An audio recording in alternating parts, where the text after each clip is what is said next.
Beleza? Seja muito bem-vindo, seja muito bem-vinda ao Set Point Podcast, o canal que fala de voleibol, liderança, construção e gestão de times e muito mais. Meu nome é César Feijão Benatti e eu estou aqui com meu brother Peter Bissotti. Tudo bem, meu irmão? Fala, Feijão. Fala, galera. Olha lá, de novo, caderno e caneta na mão, olhos e ouvidos bem abertos. Bora falar de voleibol e muito mais. Muito bom. E hoje a gente tem um convidado mega especial, um cara que tem uma história linda no voleibol, como atleta, como técnico. E é um grande prazer ter aqui no Set Point Podcast o grande Marcelo Francoviac. Seja muito bem-vindo, Marcelão. Cara, que alegria estar recebendo esse convite, contactando vocês assim direto, né, pelo vídeo. Eu adoraria que fosse presencial isso para poder Nós abraçá-los, também. entendeu? Estou acompanhando o trabalho de vocês há muito tempo, né? Eu sou um fã de vocês e do que vocês estão construindo na trajetória de vocês, com a história que vocês já construíram no Brasil. Mas esse capítulo abrindo portas, vocês estão abrindo portas e falando da Escola Brasileira de Voleibol e se tornando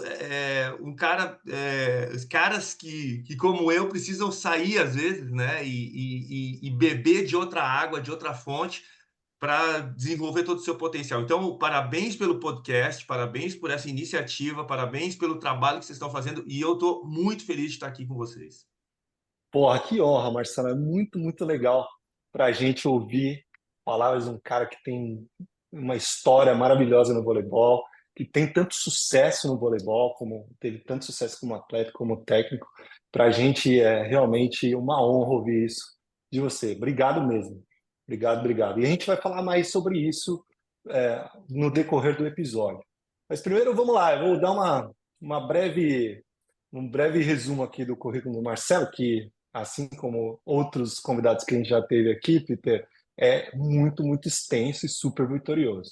Então, como um atleta, o Marcelo Francoviac começou lá na Sojipa, no Rio Grande do Sul, jogou no Frango Sul, a Pirelli, Ubra, e aí como técnico teve passagens pela Ubra também, pelo Tourcoing da França, Minas, RJX, o Dinamo Krasnodar da Rússia, Canoas, o Vibo Valentia da Itália, o Lubin da Polônia e no Tours da França.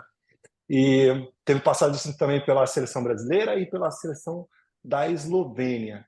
E é um dos únicos, acho que algumas pessoas sabem disso, mas vamos reforçar, um dos únicos que é campeão da Superliga como atleta e como técnico. Eu acho que Eu sou o só o primeiro, hein? Franco... O primeiro, inclusive, exatamente. Então é o Marcelão, o Weber e o Giovanni, se não me engano, são os três que têm esse título. E o Marcelo foi o primeiro. Então, que baita accomplishment, tá certo? E aí, Marcelão, vamos começar falando da sua história como atleta em começo lá no Rio Grande do Sul. E eu já vou linkar essa pergunta para você falar um pouquinho da importância do voleibol gaúcho no Brasil e, por que não, no mundo. Cara, desde que eu recebi o convite na semana passada, minha cabeça está fervendo assim sobre essa possibilidade de falar de um assunto tão importante como o estado do Rio Grande do Sul e a sua importância no voleibol brasileiro. E uma série de flashes, uma série de ideias vieram na minha cabeça. E vocês que militam com vôlei feminino, militam com voleibol, mas militam muito com vôlei feminino, assim, essa foi uma Uhum, questão que bateu muito forte para mim. Que eu acho que a gente está festejando 30 anos de Superliga agora, né? uhum. E a gente nunca teve uma equipe do Rio Grande do Sul feminina na Superliga A, cara. A gente só teve na Superliga B, Caramba. tu tá entendendo? E aí, cara, eu vejo como a gente está atrás, como a gente perde as oportunidades e as possibilidades. É só ver a importância dos atletas, do masculino e do feminino, na história recente do voleibol brasileiro, essa história de vitórias, né? Eu vou falar Uhum, da Carolzinha levantadora, da Fernanda Garay e tantas outras, da Helga lá nos sim. anos 80. Enfim, a trajetória do masculino é muito mais fácil de Uhum. identificar, né? E é um estado, cara, que tem um potencial, cara, mas um potencial impressionante. Maravilhoso.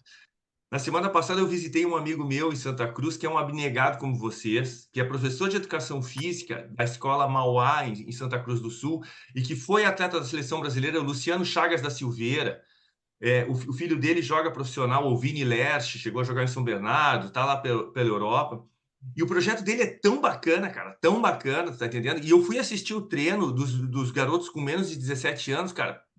Tinha 2 garotos ali, cara, e o treino feminino rolando do lado. Cara, as anteninhas ficaram assim, sabe, porque a Uhum. gente, no Brasil, infelizmente, tem essa coisa de tudo tem que acontecer muito rápido. E esses projetos que envolvem educação, formação acadêmica e esporte, cara, são projetos que a gente precisa valorizar.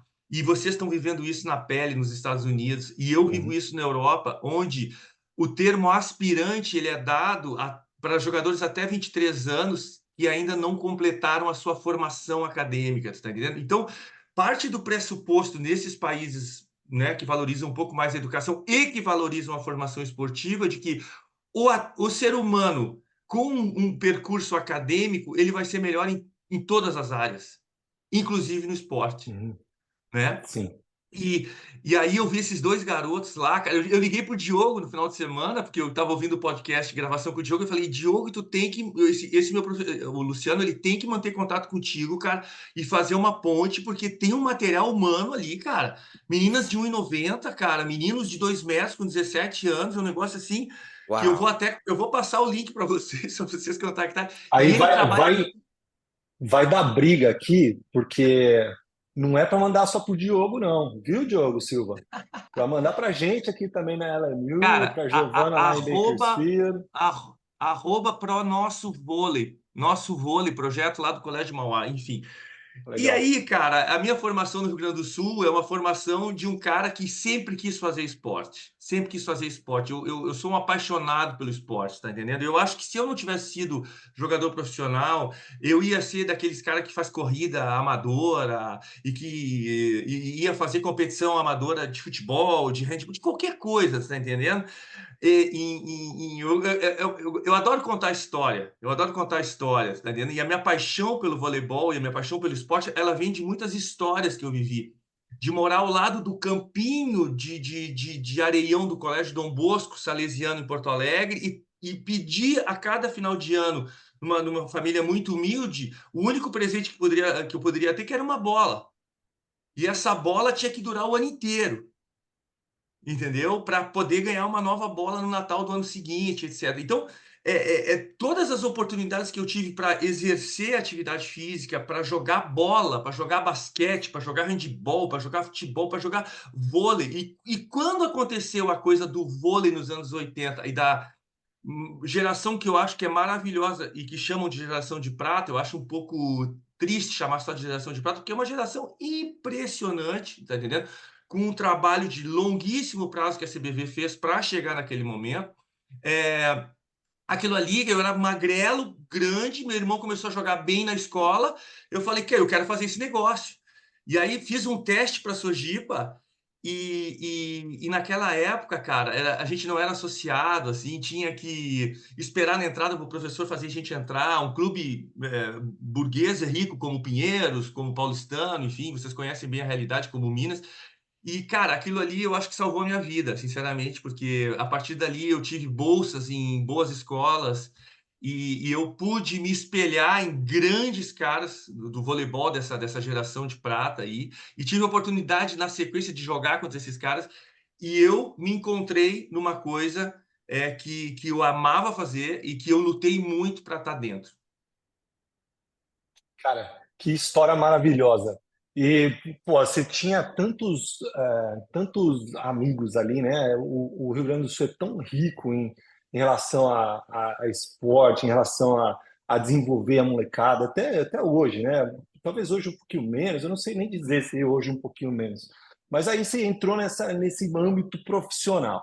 Como é que foi, levar esse DNA do voleibol gaúcho para outros lugares? Você jogou bastante no Sul, na Sojipa e no Frango Sul, mas teve experiências em outros lugares também. Como é que foi, continuar essa carreira profissional e depois até já mais para frente fazer essa transição para técnico?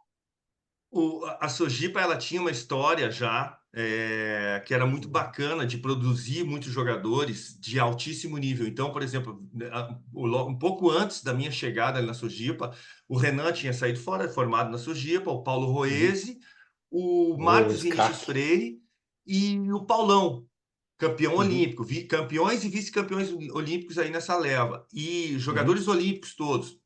E eu treinava cotidianamente com o Jorge Edson, campeão em 92, e com o Janelso, Jorge Edson, campeão olímpico em 92. Então, 92. cara, ali era um ambiente no masculino e no feminino que fazia a gente sonhar, que dava a possibilidade de sonhar, entendeu? E eu fui cara, fui um cara muito dedicado, assim, tive problemas de coluna na minha formação, eu usei aqueles coletes de postura, chama colete de Milwaukee. Então, isso era uma situação delicada num esporte unilateral, para quem tem escoliose. Sempre fui fazendo fisioterapia e lidando com dificuldades na questão do movimento, mas eu era muito aguerrido e tinha uma manchete muito boa, né?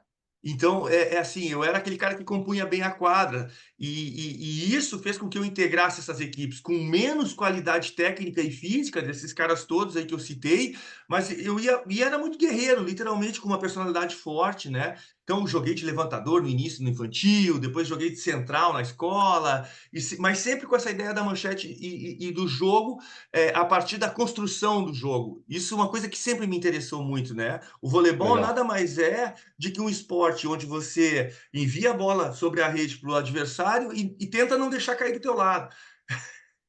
Então, quer dizer, nós vamos falar ao longo dessa conversa de uma mudança absurda que está acontecendo em relação à potência do saque no masculino e no feminino, mas a base do voleibol é essa, quer dizer, você controla a bola, faz 3 toques, tenta fazer cair do lado do adversário, mas não deixa cair do teu lado. E eu fui me Uhum. desenvolvendo, cara, e as coisas aconteceram rápida, porque com 15 anos eu estava no infantil, com 19 eu já era profissional, né? E joguei meu primeiro campeonato brasileiro com 19 anos, em 1986, e a Frangosul fez o final 6. A fórmula do campeonato brasileiro era diferente, eram circuitos, e aí jogava o final 6.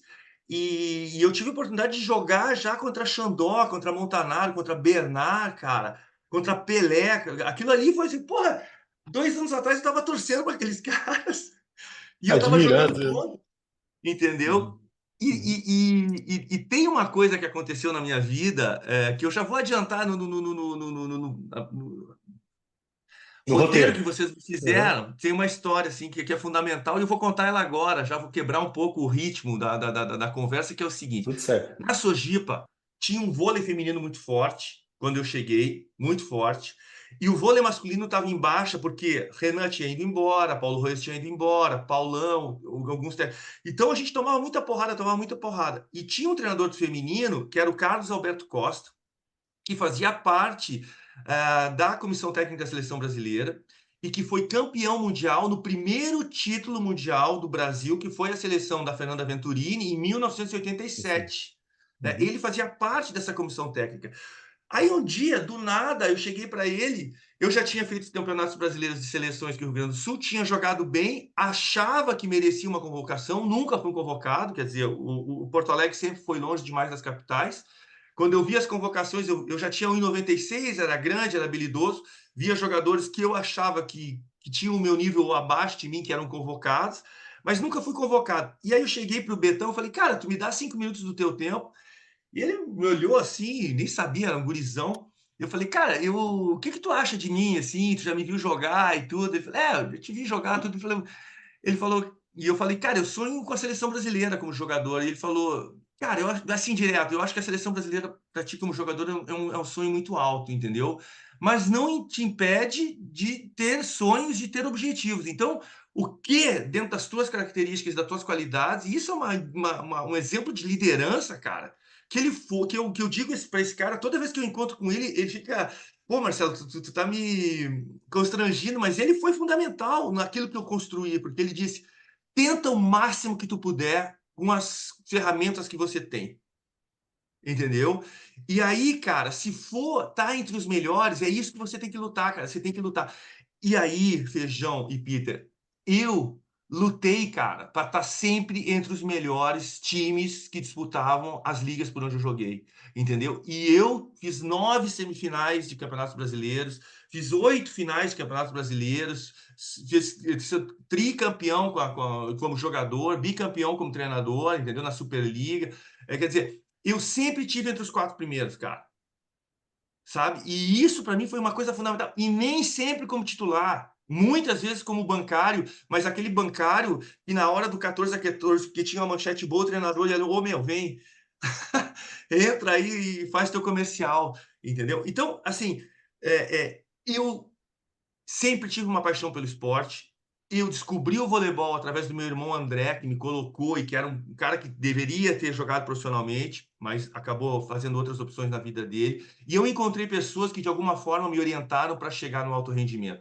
E aí acontece a minha passagem da Sojipa para Frangosul e da Frangosul para Pirelli, a melhor escola de voleibol, uma das melhores escolas de voleibol que existiu no mundo. No Na mundo, história. entendeu? Na história, tu tá entendendo? O que o Sada fez e tá fazendo, a Pirelli fez nas devidas proporções naquele momento, e com caras impressionantes, como o William, entendeu? Que era ainda levantador e estava indo para o lado do treinamento, e o Jorge de Barros, falecido Jorge de Barros, que Jorge. tirou meu couro, mas me ensinou muita coisa. Excelente. Cara, você citou aqui, você se desenvolver como atleta num ambiente que era muito, muito forte, com todos aqueles caras lá, o Jorge Edson, todos, todos esses que você citou, né? E aí essa conversa que você teve com o coach lá do feminino, que foi uma conversa que foi marcante na sua vida, e aí você faz a transição para técnica, certo? E aí como que foi você pegar todas essas lições que você teve como atleta e aplicar como treinador lá num segundo momento da sua vida? Cara, eu acho que eu já nasci técnico, tá? Vou falar para vocês, assim, porque eu nunca conseguia participar de um treinamento e de um grupo sem analisar tecnicamente, taticamente o que acontecia, tá entendendo? Eu vejo o Peter aqui, o Peter é muito parecido com o Weber, né, fisicamente, Javier Weber, assim, já devem ter te dito isso, né? Vi hoje o jogo Estados Unidos e Brasil, ele estava lá no banco, e eu tive a oportunidade na finaleira da minha carreira, nos meus últimos 2 anos, 3 anos, eu joguei com o Weber. E a gente não, cara, ficava muito tempo junto. Eu fui capitão um ano, ele foi capitão, e nós dois tínhamos muito essa cabeça de treinadores já, e a gente discutia o treino. Cara, eu acho que esse treino podia ser mais feito assim, tudo. E durante o jogo tinha esse senso tático já, tanto da parte dele como da minha Uhum. parte, tu tá entendendo? Então, eu procurei, cara, eu acho que de alguma forma estava muito implícito na minha cabeça que um dia eu ia parar de jogar, tanto que eu parei, eu tive 2 cirurgias de joelho. As coisas não foram Uhum. simples fisicamente para mim, entendeu? No alto rendimento, mas eu era muito interessado. Já estava na faculdade de educação física, entrei com 17 anos, nunca consegui me formar no Brasil. Eu sou provisionado no Brasil, em função dessa coisa do esporte profissional. Eu tenho formações superiores na França e não tenho no Brasil. Mas eu tinha uma cabeça de treinador e eu nunca deixei de conversar com os treinadores. Nunca deixei de conversar com os treinadores. Eu digo que quando a gente se torna técnico, existe uma doença que a gente apanha, que a gente tem, que é aquela doença da cadeira vazia ao lado. Nenhum atleta quer sentar do teu lado, né? Para não dizer que é Olha. puxa-saco, entendeu? Uhum. E eu não tinha problema, cara. Sentava ao lado do William, sentava ao lado do Jorjão e escutava as histórias desses caras, porque esses caras tinham construído essa geração vitoriosa, que é a geração de prata, entendeu? Com metodologias as mais variadas, etc. E eu sabia que para me construir como treinador, eu precisava aprender o presente e o passado daquilo ali. E eu comecei já, cara, na Frangosul, em Novo Hamburgo, a dar uma força para o Marcos Pacheco, outro excelente treinador, entendeu? Porque ele estava na Faculdade de Educação Uhum. Física e era auxiliar da equipe adulta, e ele tinha 2 dias por semana que ele não podia dar treino à tarde. Daí eu falei, cara, deixa eu dar o treino. Ele me convidava, tudo. Então eu já estava, enquanto jogador profissional, trabalhando de forma voluntária, tu tá entendendo? Né? E me colocando à prova, vendo que eu, sabe? E na Soji, vou para a Ubra, faço a transição ali para treinador, e quando surge a função de líbero, eu já era treinador do juvenil na Ubra. Tinha parado de jogar depois do primeiro título da Ubra com o Jorge Schmidt. Uhum. E aí surge a situação do líbero e os caras dizem, Marcelo, mas essa posição é para ti, cara, volta. E eu voltei a jogar, fui campeão juvenil com a Ubra e fui bicampeão brasileiro, né, com a Trina, no caso ali, porque já tinha ganho da Frangosul, o segundo título da Ubra, como jogador e fazendo as duas funções, né.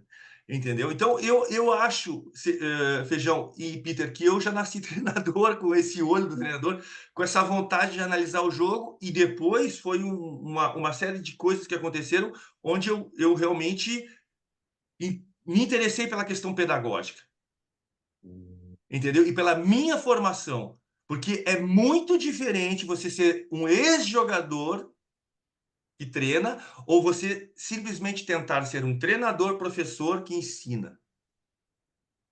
Maravilhoso. E aí vem a primeira lição desse episódio, hein? Então, você falou lá que você, quando era atleta, você sempre conversava com os treinadores. Então, sua curiosidade em aprender, o seu ímpeto de aprender estava lá, sempre. Estava dentro de você. Você não tinha esse problema de chegar nos treinadores que trabalhavam, que você trabalhava junto, chegar, oh, pô, vamos conversar aqui sobre treino, vamos... Essa curiosidade, essa vontade de aprender. Então, é isso para que tem bastante gente que ou está fazendo faculdade de educação física, ou é atleta e sonha, tem a ideia de se tornar treinador, que está nessa fase, exatamente nessa fase.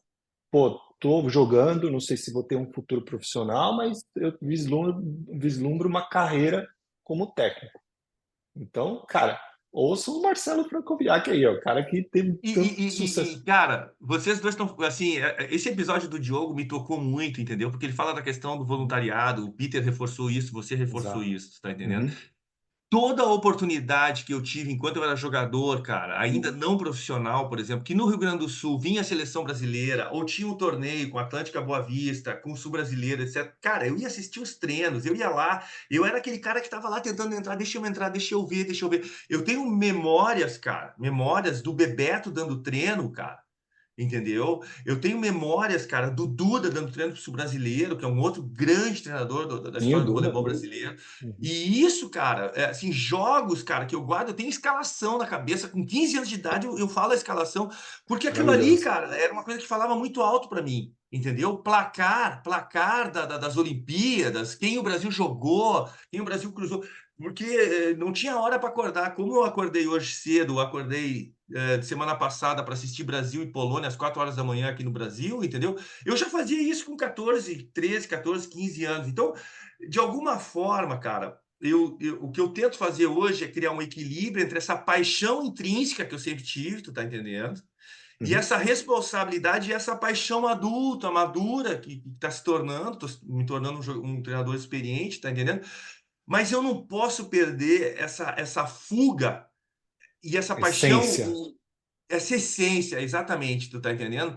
Pô, eu vi esse jogo Brasil-Estados Unidos hoje de manhã, cara, vocês devem ter assistido aí nos Estados Unidos. Uhum. Cara, que jogaço, cara, que jogaço. Jogaço. Que laboratório para analisar o que está acontecendo no voleibol moderno. Dá para ficar 2 horas falando de Né? situações, tu tá entendendo? Então, eu sempre me interessei por isso e espero que eu nunca perca, sinceramente, esse tesão que eu tenho, tu tá entendendo? E isso, Feijão e Peter, não é somente pro vôlei profissional, cara. Eu mantenho essa chama quando eu assisto qualquer coisa, e eu assisto o que eu puder no meu clube lá, é do mini vôlei a o vôlei para a terceira idade, tá entendendo, cara? E eu procuro estar fisicamente presente, tá entendendo? Uhum. Trocando uma ideia, fazendo um carinho, trocando um comentário, tá entendendo? Porque se pessoas fizeram comigo e me deram isso quando eu era jovem, eu tento dar esse retorno, porque o voleibol me deu muito. Maravilhoso. E, cara, eu me relaciono diretamente com a sua fala, porque eu vou te dar dois exemplos. Quando começa a VNL, cara, eu tenho o pacote lá da Volleyball World TV e tal, daí eu assisto tudo. Assisto, cara, sei lá, se passasse Marrocos e, sei lá, África do Sul, eu ia assistir. Sabe? O jogo nada a ver, eu ia assistir. E aí, toda vez que a minha esposa chega na sala, ela, tá assistindo jogo de novo. Eu falei, é meu trabalho. Eu estudo assim. É uma das maneiras que eu estudo, é assistindo o jogo. E eu passo horas e horas assistindo. E a segunda que você falou da essência, ontem eu trouxe a minha filha tem 6 anos. Eu trouxe minha filha para fazer o primeiro camp de voleibol da vida dela. Cara, e foi uma sensação assim, bicho, visceral, de de alegria e emoção e um monte de sentimentos misturados ali, quando ela entrou na quadra e olhou aquele monte de menina, ela mais nova ali, tem meninas de 6 a 12 anos fazendo camp, e ela pegou a bola, começou a bater, quando daí, cara, se juntou com umas amiguinhas ali, eu falei, cara, é a semente plantada para que ela seja tão apaixonada pelo voleibol quanto eu, entendeu? E, cara, e aquele momento para mim foi um momento de emoção e alegria pura, por causa de tudo isso que você acabou de falar. Deixa eu dar um pitaco, Bom. já que a gente está falando de criança. Eu sempre falo, Marcelo, que tudo que eu falo tem um viés da categoria de base, porque esse é o meu ganha-pão, é o que eu sempre fiz. Adoro assistir também jogo adulto, profissional, mas tem alguma coisa ali na base que diferente para mim, pessoalmente. E eu só queria resgatar aqui algumas coisas que você disse agora, e aí eu vou conversar com o professor lá da escola do interior, do interior, do interior, que ninguém sabe, que nunca vai existir, é até o técnico da categoria de base da seleção brasileira, né? E que me chamou muita atenção quando você falou no começo, das múltiplas posições que você jogou dentro do vôlei e que foi central num lugar, levantador em outro lugar, e dos múltiplos esportes.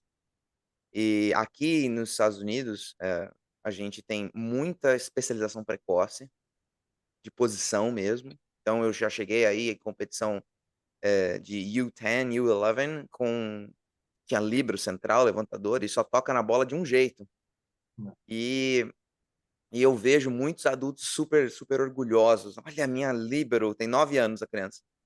Minha líbero, e aí você vê a grandona, e a grandona naquele time, né? E sai da quadra e não toca na bola no fundo. E essa importância do vivenciar múltiplas vivências mesmo dentro da quadra e outros esportes também. Isso eu acho que é muito interessante. Eu sempre falo que não existe, pelo menos até agora, ninguém conseguiu provar para mim, e eu tô aberto a ouvir, uma vantagem que a especialização precoce traz. Uma, em longo prazo. Pode ser ali que você vai ganhar ali com 9, 10 anos, mas em longo prazo eu não consegui, nenhuma pessoa conseguiu me mostrar a vantagem da especialização precoce. E outra coisa que outras duas coisas que ficou muito marcado na minha cabeça que você disse é tentar o máximo e dar o melhor com o que se tem. Não importa se, e aí acho que a gente vai falar um pouquinho depois sobre isso, mas se você é o técnico, é o preparador físico, é o fisioterapeuta, é o motorista da van, é que faz o lanche, que lava o uniforme, que tem que fazer rifa para comprar o uniforme e divulgar essa rifa e ir atrás das pessoas. De alguma forma, a gente vai impactar as crianças pelo nosso exemplo. Sim. E muitas vezes é o que as crianças precisam, né? Essa figura de autoridade, quem dá o exemplo, que eu, como professor, se eu não der o meu melhor, eu já estou passando essa mensagem. Tudo que a gente, essa responsabilidade que quem é professor de categoria de base tem, e porque as crianças são esponjas, né, cara? Tudo que a gente faz do lado da quadra, dentro da quadra e fora da quadra, pode ter certeza que as crianças estão nos observando. E a última coisa que eu queria dizer, que você falou por último, e a gente conversou com o Fabião, Fábio Correia, e ele deu essa mensagem no final da nossa conversa, foi não perca a criança que existe em você, por, por muitas razões. Baita mensagem. E isso, quando você falou, eu assisto tudo, eu acordo de madrugada, dessa paixão intrínseca, natural, eu acredito que é um pouco disso, né? É você ficar vidrado na televisão pelo simples fato de que você adora o esporte. Enquanto a Cara, gente tiver essa paixão, esse amor, a gente está no caminho certo, né? No eu momento que vou. você assiste, ou vai para o treino, ou vai para uma competição, lógico que a gente tem o direito de se estressar e de querer ter um break e tal, mas no momento em que a gente começar a ter dúvida se é aquilo mesmo que a gente quer para a gente, seja como atleta, como professor, é uma hora de a gente sentar e rever se a gente está fazendo aquilo que a gente deveria fazer. Eu só queria fazer esse parêntese, porque Não, cara, essas suas falas sempre. é muito bonito o que tu tá falando e que bom que isso aqui vai ficar registrado, porque eu mesmo vou reassistir. E você tá falando, assim, engloba tudo que você acabou de falar, assim, engloba muito essa visão de vida, né? Você tá trabalhando com crianças que muitas vezes estão se especializando porque o pai ou a mãe estão buscando, através daquela especialização precoce, uma economia no acesso a uma universidade privada, etc, etc. Então, é muito mais uma realização dos pais, propriamente dito, que não necessariamente é da criança. Então, a gente tem uma responsabilidade pedagógica absurda, cara, absurda. Então, Gigante. quando eu entro num jogo M15 lá, sub-15 na França, do meu clube, sub-17, sub-13, e eu vou lá, dou oi para os pais, cumprimento os pais que estão assistindo, a figura do treinador principal do clube, etc, etc. Eu não estou fazendo isso para me mostrar, não, cara. Eu estou fazendo isso porque eu tive o registro de quando eu tinha 15 anos, alguns caras que eram importantes na minha trajetória, eles foram lá me assistir, cara, e no final falou, pô, moleque, ó, legal, isso aqui pode melhorar, etc, etc. E eu acho que nós temos esse dever, que é um dever cidadão. Cidadão. E isso talvez, por exemplo, nos Estados Unidos seja um pouco facilitado a partir, apesar de algumas problemáticas que vocês enfrentam, mas a base no sentido da educação, do acesso, do ginásio, do tênis, da criança, do material da bola, é muito mais acessível. No Brasil, nossa, cara, a gente parte de muito longe, e a É. gente consegue formar jogadores e jogadoras de uma tal maneira, ou seja, nós temos muita qualidade, nós temos um povo maravilhoso, nós temos abnegados e a gente vai de muito atrás, nós não podemos. Eu tenho uma coisa, uma reflexão muito importante, que talvez choque muita gente, assim, mas falar de meritocracia num país tão desigual como o Brasil é muito difícil, cara. É muito difícil, sabe? Porque se parte de universos completamente distintos. Então, a meritocracia num país que tem educação igual, na França, onde o filho do ministro estuda na escola pública, onde o filho do trabalhador estuda na mesma escola, você começa a igualar pelo nível educacional. O tênis está um pouquinho mais furado, mais rasgado, a joelheira, não sei, mas ali eles vão indo junto. Nos Estados Unidos, provavelmente, nas séries iniciais, estudantis, etc., seja estrangeiro, seja americano, seja. E por aí vai. Então, o esporte, cara, no final, na finaleira, ele dá essa oportunidade, cara. Ele dá essa oportunidade. E nós, enquanto treinadores do mais alto nível, ou da formação, que é importantíssimo, eu acho que até muito mais importante que o alto rendimento, cara, a gente tem que estar muito atento em relação às crianças que nós fomos e às crianças que nós queremos ter nesse mundo. É muito bom, se for dar a responsabilidade do treinador. E assim, a sua experiência fora do Brasil te dá uma perspectiva completamente diferente. E aí agora a gente vai entrar nesse assunto, Peter. É, a gente já falou de tanta coisa legal, tanta coisa importante, mas eu queria, depois dessa viagem de volta ao passado, na tua experiência no Brasil como atleta e também como treinador, a gente falou aqui, o Feijão falou da tua experiência fora do Brasil, se não me engano, foram 5 países fora do Brasil: França, Rússia, Itália, Polônia, Eslovênia. Esqueci de algum? Não, tá bom. Pois é. E, cara, são diferentes línguas, diferentes culturas, diferentes histórias esportivas, histórias do país, de formação de um povo, diferente cozinha, culinária, diferente tudo, né? Como é que foi essa sua experiência fora do Brasil? E fala assim pra gente, vantagens e desvantagens que você, na tua experiência, teve como treinador já, desses lugares tão diferentes. E já vou emendar a próxima pergunta.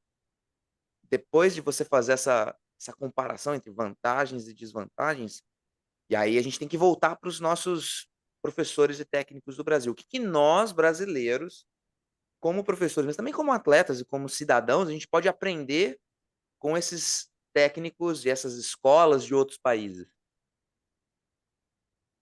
Olha só, Peter, eu vou começar essa resposta fazendo uma observação relacionada ao teu escritório aí. Provavelmente aqui, atrás de ti ali tem um quadro do Van Gogh, são os girassóis do Van Gogh, tá? Enfim, por que eu sei isso? Porque eu tenho um pai que é falecido, que era artista plástico, entendeu?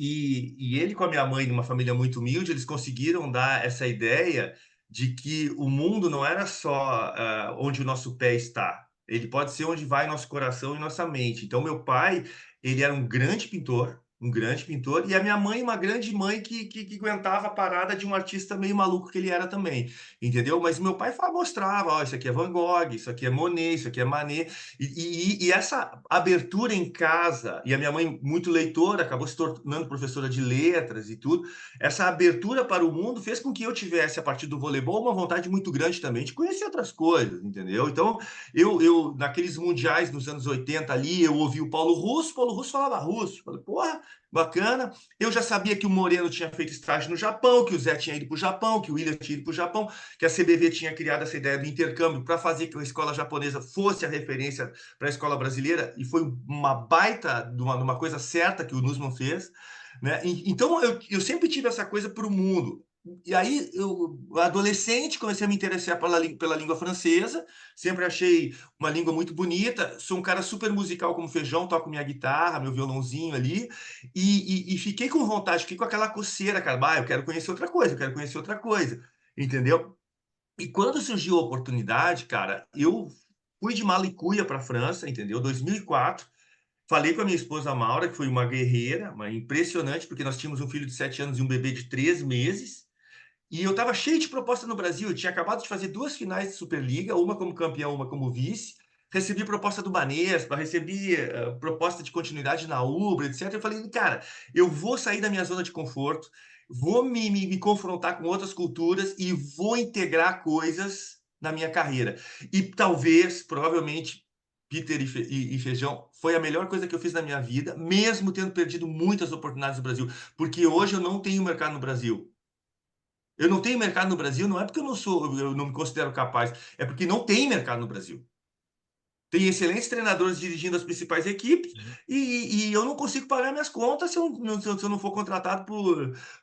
Eu tenho responsabilidade como pai, como marido, tu tá entendendo? E essas responsabilidades Uhum. como pai, como marido, eu consigo resolver lá fora, entendeu? Mas no Brasil não tem. Então, assim, tudo que é lugar que eu vou, eu aprendo bom dia, boa tarde, por favor. Com licença, muito obrigado, entendeu? Então, tudo que é lugar que eu fui, falando isso.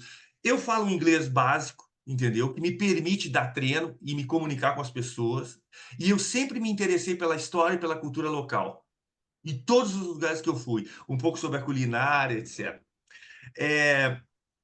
Com o tempo, a gente vai ficando um pouco mais cascadura, assim. Então, eu acho que a minha experiência na Rússia, onde eu fui demitido, né, lá do Dinamo Krasnodar, depois de ter sido campeão brasileiro, bicampeão brasileiro, etc., faltou um pouco de uma compreensão melhor de como eu deveria agir. Eu agi muito soft na Rússia, tu tá entendendo? Eu devia ter sido muito mais general, numa cultura militar. Tu tá entendendo? Uhum. Então, tendo essa problemática na Rússia, na Polônia eu vou ter que achar um outro caminho, né? E por aí vai. Então, essa possibilidade de você estudar a cultura alheia, de você saber de onde você veio, entendeu? O que caracteriza a tua escola de base inicial, entendeu? E tentar entender como é que funcionam as escolas fora, esse é um papel fundamental. E vou falar uma coisa para vocês, e depois quero voltar nas palavras do Diogo, do podcast do Diogo. É, é, a gente tem que saber o que nos move e a gente tem que entender a cultura dos outros. A gente tem que entender a cultura dos outros. Como é que eles vão reagir com o esporro, como é que eles vão reagir com a rotina que vai ser trabalhada. Você vai ter que mostrar que você tem sua base, mas que você também é capaz de se adaptar. Hoje eu sou um treinador que não pertenço apenas à Escola Brasileira de Voleibol. Eu pertenço à escola polonesa de voleibol, à escola francesa de voleibol, do pouco tempo que tive da escola italiana de voleibol, da escola russa, mas eu sei navegar nesses mares. Eu sei navegar nesse mar sem perder a minha essência. E o Diogo falou uma coisa muito interessante, que é o seguinte: nós temos no Brasil uma urgência do resultado, a gente tem essa angústia, né? E ele falou no podcast dele que ele jamais poderia agir como alguns treinadores brasileiros na cultura americana, Uhum. né? Então, eu admito que eu cometi alguns erros desses ao longo da minha trajetória. O grande desafio para mim hoje em dia enquanto um cara de 56 anos, que praticamente pode ser pai de todos os atletas que ele treina, quando eu comecei, eu estava na mesma idade praticamente dos caras. Eu comecei muito cedo, 33, 34 anos. Hoje eu treino caras de 19, que tem a idade do meu filho. Hoje eu treino caras de 35, que podem ser meus filhos. Entendeu? Então, onde que eu devo basear os meus esforços para conseguir fazer com que a mensagem que eu passe, ela ainda seja atual, e seja lógica e seja coerente? E isso demanda uma revisão de conceitos e um reposicionamento constante. Não abandono a minha essência, mas tenho que aprender a me comunicar melhor, a escutar mais, entendeu? E a entender o que está sendo visto por esta geração que busca toda a informação aqui. Uhum. Cara, é muito legal. A gente tem falado bastante em dinâmicas de aprendizagem motora que te dão um repertório motor melhor, um espectro maior de solução de movimento e tudo mais. E aí eu faço uma correlação ao que você falou, à parte cultural, parte humana mesmo. Quando você tem todas essas experiências com diversos povos, diversos tipos de seres humanos diferentes, você vê que a sua verdade pode ser uma completamente diferente da verdade de um outro cara num outro país, e aí te dá uma bagagem cultural muito maior, que te torna muito mais adaptável. Eu até escrevi essa palavra aqui, adaptável, né? Sem perder a essência. Muito bom. Sabe E, que e deve acontecer com vocês dois uma coisa muito interessante. Como nós temos uma formação humanística muito importante no Brasil, onde a gente estuda a história do mundo, vocês sabem de detalhes da história americana que nem os americanos Que sabem. nem ele sabe. Uhum. Entendeu? E eu exato. sei da história americana, mas sei da história francesa, e as pessoas começam a falar, não, mas nós fomos um país colonizado. Uhum. E enquanto povo colonizado, a gente estuda a história de quem nos colonizou ou de quem está dando certo. E quem domina economicamente, tu tá entendendo? Então, isso, Sim. cara, nos dá uma possibilidade de compreensão muito interessante, e é um valor agregado muito bom. Uma coisa que é muito delicada é a dificuldade do treinador brasileiro de aprender línguas estrangeiras. Tá? Nós temos que fazer um esforço, a nossa escola é muito boa e nós estamos deixando espaço para a escola argentina, para a escola italiana, para a escola americana, entendeu? Isso é uma coisa que Uhum. me surpreende muito, porque eu vejo muitos treinadores de outros países que não são tão bons como treinadores que eu conheço, e pela carência da capacidade de compreensão de línguas estrangeiras, o brasileiro acaba não ocupando espaço. Tem uma coisa muito interessante que a gente está falando aqui, que é dessa experiência em outros países, mas eu queria voltar até para quem não está nos assistindo e nos ouvindo, e às vezes você não precisa nem sair do seu país para ter essa experiência cultural diferente, né. Às vezes eu estou em São Paulo, e aí eu recebo uma proposta, vamos lá, Rio de Janeiro, a vida do carioca é diferente da vida do paulista. Então eu preciso também me adaptar a essas, às vezes eu nem saio do meu estado, eu vou para ali 2, 3 horas a leste, oeste, norte, sul, dentro do mesmo estado, e muita coisa já é diferente. Então, a gente fica atento a essas diferenças, não só nessas grandes distâncias, mas às vezes ali é onde a gente está mesmo. Às vezes a gente está É. dentro da nossa bolha, a gente acha que todo lugar é daquele jeito, e às vezes não precisa nem sair do país. E outra coisa que você falou quando você mostrou o teu celular, as diferenças geracionais, que a gente só vai aprendendo que existem gerações diferentes quando a gente vai ficando mais velho. Quando eu comecei minha carreira como treinador, já eu entendi como que essa galerinha aqui vai responder. Aí, às vezes ali dali 1, 2 anos eu já tenho que mudar completamente, mesmo estando no mesmo lugar, a minha maneira de trabalhar. E engraçado que a gente trabalha, os nossos atletas vão sempre ter a mesma idade, sempre a mesma, né, a mesma faixa etária, vamos dizer assim. Eu trabalho com sub-19, sub-21. Os meus atletas sempre vão ter ali entre 19 20 alguma coisa, mas eu vou ficando cada vez mais distante deles. Isso pede de mim essa aprendizagem, essa constante aprendizagem. E o Feijão, a gente sempre fala da gente ser, aprendentes da vida toda, aprender a vida inteira, né. Então isso é uma outra um outro viés da mesma questão que você está falando agora, que eu acho que é muito importante, a gente não pode esquecer disso. E uma coisa que a gente tem como bandeira aqui, Marcelão, e eu acho que você vai compartilhar dessa ideia com a gente, é que a gente quer deixar bem claro que a gente já deixou, mas quer deixar de novo muito bem claro que a gente quer que os técnicos brasileiros, que são a maioria que nos ouvem aqui e nos assistem, pensem um pouquinho além da quadra. O técnico brasileiro tem a característica de estudar muito sobre técnica, tática, estatística e para aí. A gente fala muito de liderança, a gente fala muito de construção de time, agora a gente está falando de cultura. Então, olha qual o tamanho do espectro do nosso conhecimento, que o nosso conhecimento deve ter para a gente atuar de uma maneira ideal na nossa profissão. Você é um cara que fez isso. Nós dois aqui, Peter e eu, fizemos isso. Tem alguns outros que fizeram isso, mas a grande maioria não faz. Então, a nossa missão aqui também é educar as pessoas no Brasil em relação a isso. Então, bato palmas para o que você falou. Não, obrigado, cara. E eu fico feliz, assim, a gente tava falando fora do ar, assim, eu acompanho muito vocês dois, entendeu? Eu acompanho os desafios e tento entender esse mercado impressionante que está se abrindo nos Estados Unidos, agora com uma liga Muito profissional grande. americana, com uma tentativa recente. Lá em 2017, teve uma iniciativa com o masculino, que era um investidor coreano, chinês, se não me engano, chamava AVP, uma coisa assim, Associação de Vôlei Profissional, e teve um torneio no Texas. Eu estava de férias no Brasil, antes de ir para a Itália, e falei para minha esposa amor, pá, vou ter um períodozinho aí, vamos para os Estados Unidos, queria viajar um pouquinho com ela. A gente foi, e aí eu fui visitar o Russell Holmes, que tinha sido meu atleta nos Estados no Minas, entendeu? E ele estava nesse torneio.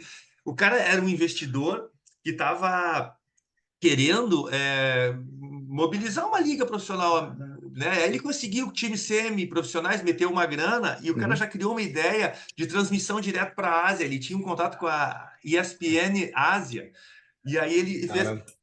E, cara, eu fiquei pensando naquele momento lá, e tudo isso que a gente está discutindo, às vezes do nada, cara, do nada acontecem algumas oportunidades, acontecem algumas situações. O maior barulhão aqui, tá passando uma... Vocês estão ouvindo? Tá passando uma... Dá para ouvir no fundo, mas ele não está atrapalhando. Ah, tá. Não, eu acho que a gente tem que ir se preparando o tempo inteiro, cara. Seja no início, seja no final. Eu não sei quanto tempo vai durar minha carreira, cara, mas se eu puder aprender melhor, eu estou tentando melhorar o meu inglês. Se eu puder aprender o alemão ou melhorar o meu polonês, do pouco que eu já falava do polonês, porque eu acho que o mercado polonês pode voltar a abrir, tá entendendo? Então, as oportunidades vão surgir, cara, sabe? Eu falei desse negócio nos Estados Unidos na época do Russell Holmes, porque me deu uma vontade de integrar isso, assim. Eu tenho amigos nos Estados Unidos que já me disseram isso, Marcelo, porra, cara, tu já tem uma trajetória, quem sabe, cara, vim trabalhar aqui com os clubes, você tá, né? Daí eu falei, não, mas eu ainda tenho um caminho no voleibol profissional que eu quero fazer, entendeu? Antes de me dedicar. Mas eu fico muito feliz de ver vocês com esses projetos, cara, e ensinando, cara. Isso é uma coisa que me seduz. E aí, eu sou quase vovô já, né, cara? Eu já sou quase um avô, já poderia ser avô. Então, vejo o Zé Roberto, eu troco ideia direto com o Zé Roberto, vejo o Silvano Prandes, cara com 73, 74, cara, 75 treinando ainda. Eu falei, cara, de onde é que esses caras tiram força? Tu tá entendendo? Tem uma coisa além da paixão, tem uma coisa além do amar o esporte, tem essa coisa de... O discurso do Zé Roberto ele tem que ser lógico e coerente para a Thaisa, que é a veterana, mas tem que ser para a Niene, que acabou de chegar, tem que ser para as levantadoras, sabe? É um desafio, cara, é um desafio e eu acho que a gente não pode deixar de se preparar e de estar atento, jamais. Boa. Falando nisso, falando em Estados Unidos e tal, uma curiosidade minha aqui, não está nem no roteiro isso. Você encararia um desafio no voleibol feminino? Cara, eu tenho me feito muito essa pergunta, cara. Eu tenho feito muito essa pergunta e acho que sim, sinceramente, acho que sim. Teria que estudar um pouquinho, já estudo um pouco o vôlei feminino, vejo que as formações de defesa e de bloqueio são diferentes, né? Quer dizer, você tem que trabalhar no box defense, é assim que vocês chamam? Sistema de, né? Enfim, porque tem que ter a cobertura do bloqueio na largada, a dobrada na paralela do posto 6 e por aí vai. A situação da China, como é que tu vai bloquear, como é que tu vai fazer a distribuição para quem está no fundo atacar a partir dessa China que fecha o espaço do oposto na 2 ali. mas assim, nada que seria tão difícil de entender, porque no final das contas é voleibol. Mas acho que com esse registro do masculino de tanto tempo, eu teria que refazer uma. Eu teria que remodular o meu cérebro para ver como é que eu ia tratar as meninas, né? Uhum. E eu acho que essa sua bagagem cultural essa adaptação ia ser muito rápido, Obrigado. muito rápido. Vou deixar como anotado aqui como possibilidade. Deixa, porque o mercado aqui está abrindo legal. E eu acho que É.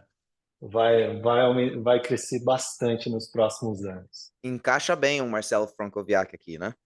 Porra, perfeitamente. Agora, já que a gente entrou no assunto voleibol, voleibol mesmo, quadra, me diz aí, Marcelão, quais são as suas metodologias e referências que você gosta de usar com seus times?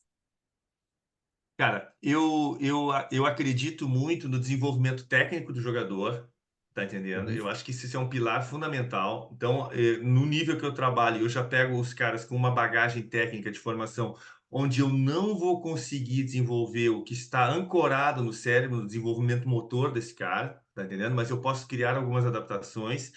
E uhum, com essa vivência das múltiplas escolas, eu tento sempre ter uma visão de que exercício técnico individual, ele vai ter uma ligação com uma tática individual e com uma tática coletiva. Então, simplesmente fazer um ataque e defesa, que é um exercício de aquecimento, né? Ele pode ser traduzido com uma situação de rotina, onde tem uma defesa, um levantamento, uma sequência de seguir a bola para fazer uma cobertura e por aí vai. Então, a minha visão, ela é uma visão analítico-sintética do voleibol brasileiro para o global, mas com uma grande ênfase nos exercícios analíticos sintéticos, com uma concepção de entendimento do jogo. Então, eu interessante. vou estar sempre criando uma ideia de uma segunda ação. O voleibol, por incrível que pareça, se joga sem a bola. Você precisa jogar sem a bola.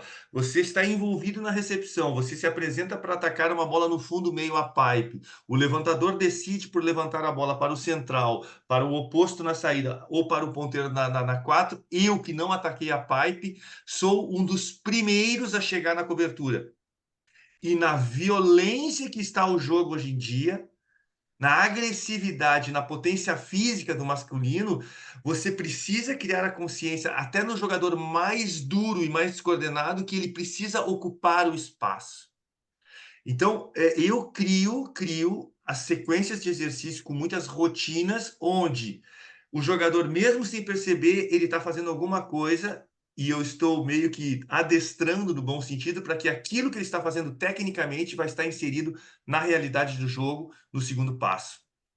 Então, eu já saio um pouco dessa escola brasileira que tem uma ênfase muito grande no analítico sintético da manhã.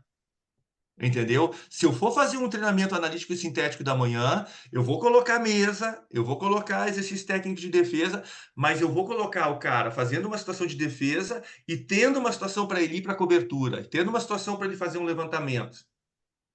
Uma coisa que, quando eu estive na seleção brasileira, eu questionei bastante era o fato de nós termos os atacantes braços, que a gente chama, principalmente em Saquarema.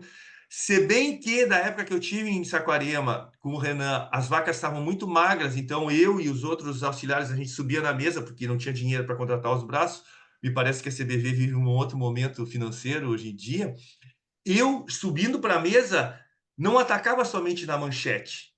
O jogador ficava meio puto comigo, tá entendendo? Porque eu atacava na direção do rosto, atacava para reação, entendeu? Não para machucar. Aí os caras falam, ô professor, tá pesado, tá pesado. Eu falei, cara, o Averill, quando ele atacar aquela esquerdinha ali, como ele fez hoje, ele não vai mirar tua manchete, teu punho, cara. Ele vai mirar o espaço da quadra e você vai ter que ocupar Pesado é o Kurek vindo de porrada, né? Tu tá entendendo? Então, o exercício técnico, na minha opinião, ele tem que dar uma bagagem para o jogador para que ele consiga reagir aos mais diversos estímulos que vão acontecer na parte global, Uhum.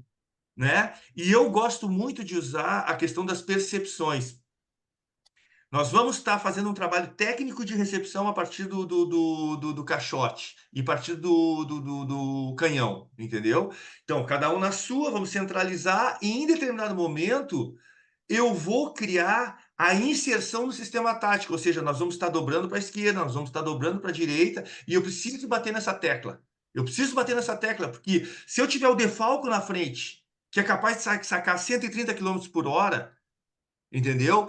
Eu vou ter que fazer uma opção para proteger onde ele dá a porrada maior e deixar vago onde ele dá a porrada menor, entendeu? E se isso não for treinado dentro do exercício técnico com uma leitura tática, eu acho que a gente está perdendo tempo. Cara, e você falou do. É muito legal te ouvir isso, porque a gente aqui, pelo menos eu e o Peter, a gente está indo numa linha cada vez menos técnica. A gente fala dos transition, cara, me fugiu a palavra em português agora, do transition chain, como é que Cadeia fala de isso? transição. Cadeia. Tá merda, cara. Complexo Foda 2. isso. Exato. Mas não só o complexo 2 analisado de uma maneira global, como você falou. Então a gente treina, quando a gente vai fazer um treino de passe, a gente coloca um levantador, coloca alguém atacando a bola. Então acaba sendo bem parecido com uma realidade de jogo, né? Então a gente tá bem indo Cara, nessa linha É, da dinâmica cada ecológica que vez eles falam isso, né? menos cada vez menos o treinamento somente técnico, se tem algum, né? A gente sempre fala que, como você disse, né, Marcelo, lá no começo, trabalhar com a criança e que qual é o objetivo do jogo, né? A gente trabalhar, a primeira aula, é uma criancinha de 9 anos, vamos entender o jogo. Qual que é o jogo? Botar a bola no chão do outro lado e não deixar o adversário fazer o mesmo com você. De diversas formas. E aí a gente constrói tudo a partir disso. E aí você vai estudando o jogo, e aí aqui, uma curiosidade, né, no nosso clube, a gente trabalha com essas crianças, nosso programa para as criancinhas chama Spike Stars. Então, o jogo ele é construído a partir, da compreensão da dinâmica do jogo, e 2, do ataque. Tudo é construído a partir do ataque, porque depois lá na frente, tudo que a gente faz é pra gente atacar, para botar a bola no chão. Então, o que adianta ter um passe excelente, um levantamento excelente, se a gente não coloca a bola no chão, né? beleza. Peter, maravilhoso. Agora, assim, o que é o ataque hoje em dia no voleibol? Entendeu? Aí Sim. vamos deixar isso para um segundo momento, mas eu queria pegar o exemplo de Brasil e Estados Unidos hoje, tá? Uhum. Brasil e Estados Unidos, tá? O Maguatutuia, como é que eu falo? O segundo ponteiro que jogou hoje. Havaiano. Matutia. Maguatutuia. Matutia. Matutia, ok. É Ele deu um difícil. ace, ele fez um ace, ele estava servindo na P6 contra P6 contra P4 do Brasil. Não, P3 do Brasil, P3. Era P3 contra P3, P3 contra P3. Ele deu um viagem, que a bola foi para a linha, o Lucas Bergman fez um golpe de vista, cara, a bola pegou assim e tudo. Aí depois, na rotação seguinte, cara, ele fez um híbrido. Ele fez um híbrido. E ali, cara, o jogador já estava em dúvida porque ele tinha tomado um ace na rotação anterior, você tá entendendo? E ele não simplesmente, ele não entrou em compasso de comunicação com o Thales para fazer com que um subisse e o outro ocupasse espaço, tá entendendo? Então houve uma sistemática de má comunicação ou uma não sistemática, porque eles devem treinar muito pouco juntos também. O Lucas Bergman joga muito pouco, o Thales está acostumado a Pode jogar com o ser. Lucarelli Uhum. e com o Leal. Então, num treinamento de saque com caixote, por exemplo, eu vou treinar essa situação. Ok, nós vamos dividir, vocês vão ficar em linha lateral, com uma prioridade à direita e com a esquerda, mas em determinado momento vai ter um que vai subir e o outro que vai ocupar o espaço. Tu tá entendendo? Então, essas manobras táticas, elas têm que estar presentes no treinamento técnico. E em relação a isso que tu acabou de falar, o Duda falava muito isso nos treinos, nos níveis que eu fiz com ele, nível 1, nível 2, nível 3, etc. Que ele dizia o seguinte: como o voleibol é um esporte de habilidade motora aberta, você não tem a retenção da bola, somente no saque que a gente tem a retenção, ele é diferente, o sucesso para o garoto, ele é diferente do futebol, do basquete, do handebol, onde tem o gol, onde tem a cesta, onde tem o passe, onde tem agarrar a bola. E ele dizia isso. Nunca deixe uma criança que faz uma primeira aula de voleibol sem que ela consiga enviar a bola sobre a rede. Isso é o sucesso do voleibol está nisso. Nem que ela agarre, nem que você pegue ela no colo e ela jogue para o outro lado, mas isso tem que ser um fator de sucesso para a criança entenda que ela é capaz. Baixa a rede, Maravilhoso. faz qualquer coisa, entendeu? Então a modalidade que a gente escolheu, ela é cruel. Eu diria que antes de 11, 12 anos, é muito difícil de você controlar todos os fundamentos do voleibol. É muito difícil. A Muito. manchete e o toque, por exemplo. Se vocês estão conseguindo dar nó em pingo d'água e fazer isso que tu está me falando, Peter, ó, parabéns. A A gente, gente, a gente tem aqui que as crianças, eu sempre falo isso, por que que as crianças vêm para o nosso ginásio? Que elas querem jogar vôlei, elas querem fazer ponto, né? No basquete faz a cesta, no futebol faz o gol, e no vôlei, o que que é o legal do vôlei? É fazer o ponto. Então, cara, aí a gente quer que as crianças voltem na aula seguinte, a gente tem que dar isso para elas. Qual que é o legal de vir para o treino de vôlei? É jogar vôlei e fazer ponto. Então, tudo a gente constrói a partir disso. Então, eu dizia que o ataque vem primeiro, e aí o que que eu preciso fazer antes para conseguir atacar? Que aí, no momento que eu entendi que quanto mais rápido eu mandar a bola para outro lado, quanto menos tempo o adversário tem para proteger o território dele, maior a chance de eu conseguir fazer ponto. E ao mesmo tempo, como é que eu faço para fazer o meu adversário não conseguir fazer isso?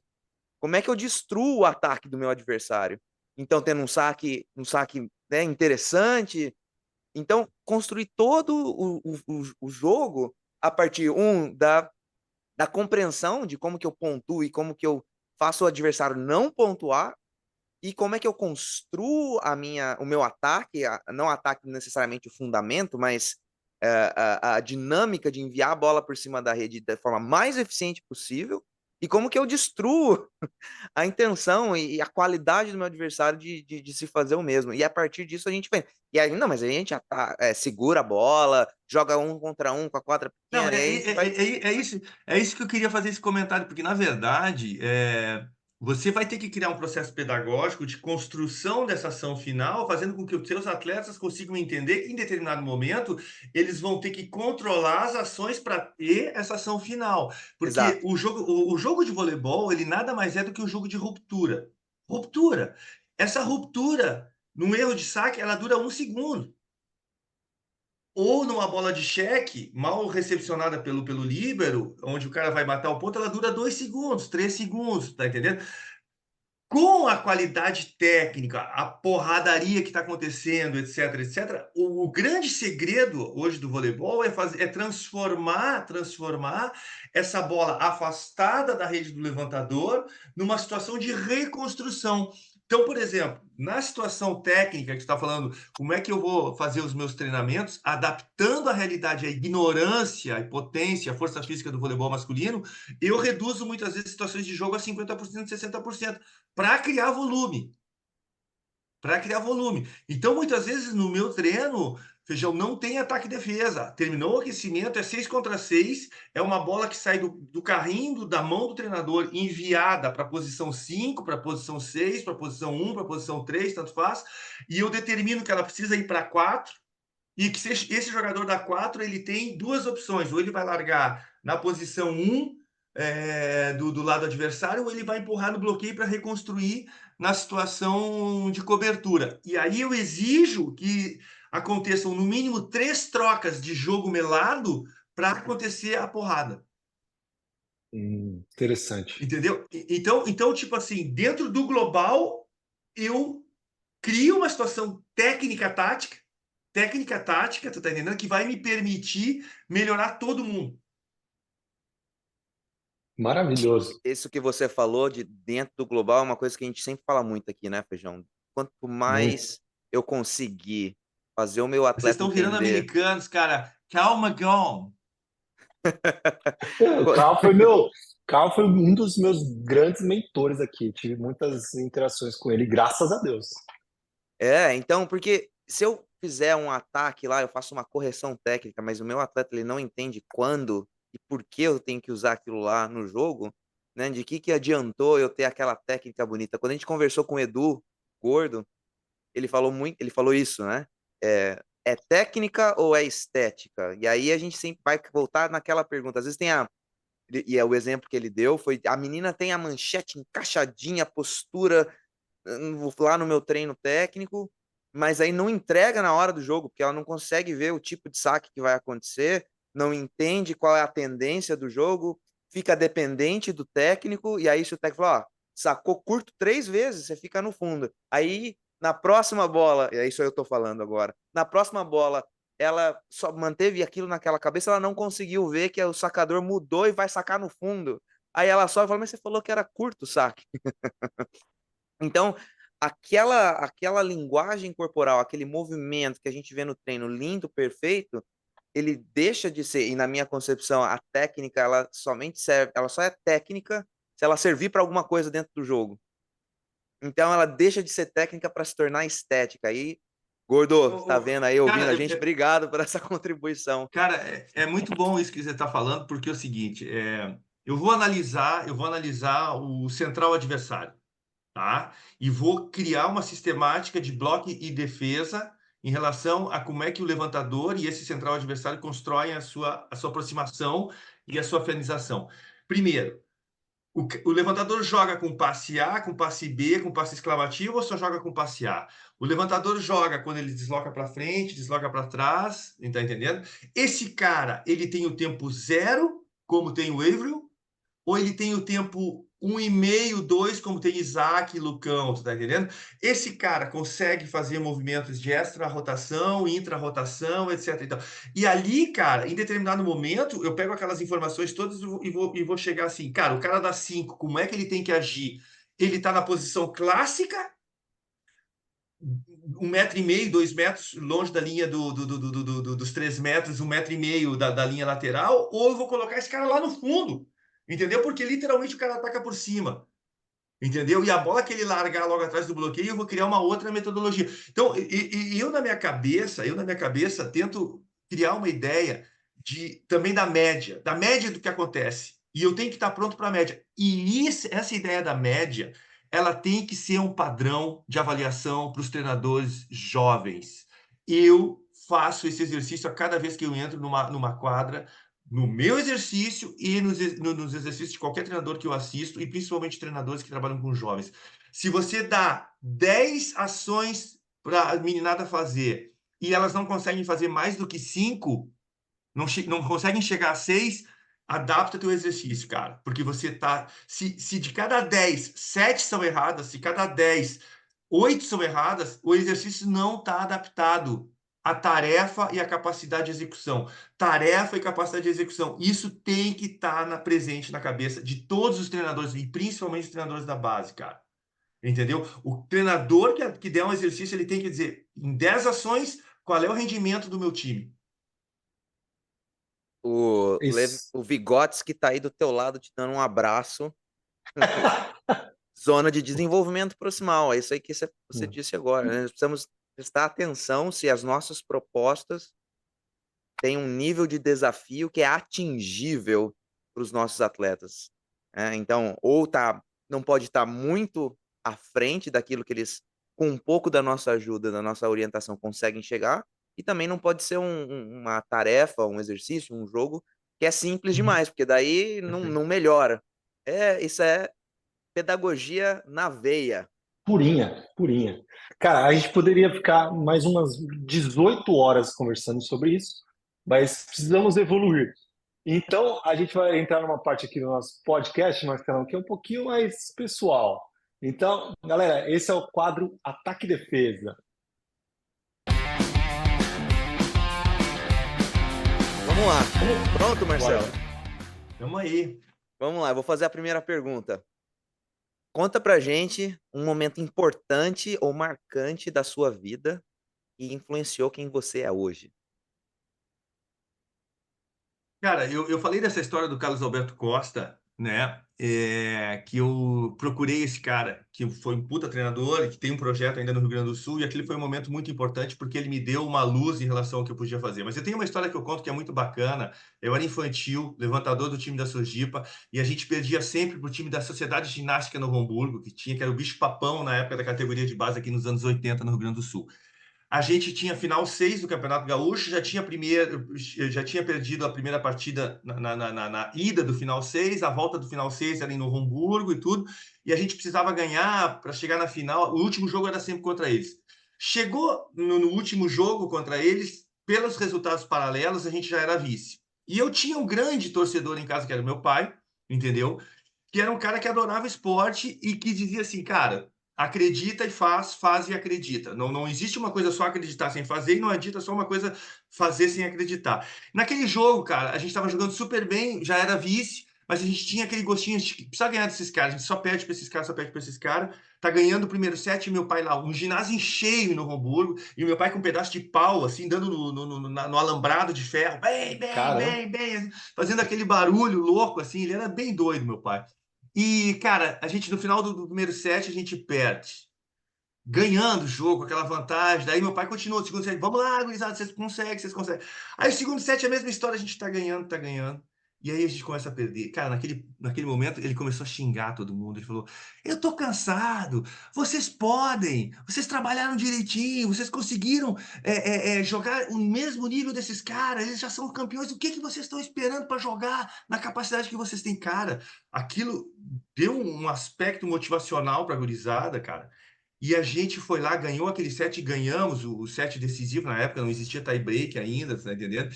E a gurizada toda, cara, foi abraçar o meu pai, assim, eu inclusive, né, no que final do legal. jogo, porque é uma história muito bacana, no sentido assim, de que tu era um garoto, tu sabia que tu estava trabalhando direitinho, estava fazendo, mas faltava algo a mais na concepção global da performance, tá entendendo? E ele teve aquela percepção de dizer assim, cara, não é só hora de carinho, tem a hora que tem que entrar dentro também, tá entendendo? Então, eu guardo com muito carinho essa história, guardo muito carinho com essa história. E é uma outra história também da minha mãe, que eu tinha pé 46 quando eu tinha 15 anos, e ela rodava Porto Alegre inteiro para achar um tênis de vôlei para eu jogar. Então, os meus pais, cara, fizeram uma grande diferença a partir do momento que aquele garoto sonhou em fazer alguma coisa, eles me acompanharam e me deram o suporte necessário. Que história maravilhosa. Muito, muito legal. E, Marcelão, segunda pergunta. Qual é ou quais são os seus livros de cabeceira? Cara, eu não tenho livro de cabeceira, mas eu tenho um monte de livro que eu revisito de tempos em tempos, tu tá entendendo? Então, eu tô Boa. lendo esse aqui, ó, A Comunicação Não Violenta, tá? Esse aqui Comunicação tá em não francês, eu ganhei violenta. de presente esse aqui. Então, uma das coisas que eu tô fazendo, eu tô estudando sobre a comunicação não violenta para saber como é que eu falo com essa nova geração, entendeu? Eu observo, eu aceito e eu faço um pedido, enfim, tem 4 pontos específicos dentro da comunicação não violenta. Tem conversas desagradáveis que a gente não quer ter, mas que a gente precisa ter, Uhum. entendeu? Não é fácil, eu tenho que aprender a ouvir mais do que eu falo, entendeu? Mas tem me ajudado. Esse livro aqui é muito legal para entender o que está acontecendo no mundo das redes sociais de hoje. Eu separei aqui antes de vocês, tá? Então, Sensacional. 1970, Clássico. 1974. Esse livro aqui é muito legal, cara, que é em francês também, que é o Só vamos falar os títulos para quem está nos ouvindo ah, aí pelas plataformas de áudio. Coaching do Sportiva. O nome do cara é do Jérôme Sordello, tá? Cara, ele pega e ele fala de tudo que envolve a performance na parte do coaching e na parte da preparação mental, tá entendendo? As qualidades do Isso que é legal. campeão, as crenças que limitam, entendeu? A autoestima, o sentimento de competência, a base da competência, a gestão do estresse, cara. Ele vai a comunicação, cara, ó, Coaching do Esportivo, Jérôme Sordello. Essa aqui é uma mulher que eu adoro, cara, que eu adoro. Eu tenho os romances, cara, tá? Não tem só livro de autoajuda, Ah, pô, de maravilhoso. gestão e tudo. Esse livro aqui é maravilhoso, não sei se você já leu, da Isabel Allende, cara, Casa dos Espíritos. Ela fala da história da queda do Allende enfim, tem muito a ver com o que tem acontecendo no mundo hoje em dia também. Ela é uma puta de uma escritora. A Casa dos Espíritos de Isabel Allende. A minha vida por uma estrela. Ma vie pour une étoile. É a história do Aimé Jacquet, cara, campeão do mundo em cima do Brasil em 1998. Olha que Ele, legal. ele foi achacoalhado, ele foi avacalhado pela imprensa francesa, ele foi avacalhado pelo país e ele fechou o vestiário, cara. E ele dizia: nós vamos conseguir, nós vamos conseguir. E ele trabalhou para isso, tá entendendo? Então, vale muito. Ah, esse aqui vai ser legal para vocês que estão na cultura americana, vocês já ouviram falar? Freakonomics. Freakonomics. Cara, esse livro é Freakonomics. sensacional, porque ele fala de sociologia, ele fala de economia, cara, e do impacto disso tudo na vida das pessoas. E agora eu vou trazer um que está bombando aí nos Estados Unidos, que é o Machado de Assis, Contos do Machado de Assis, que eu adoro esse Contos. escritor.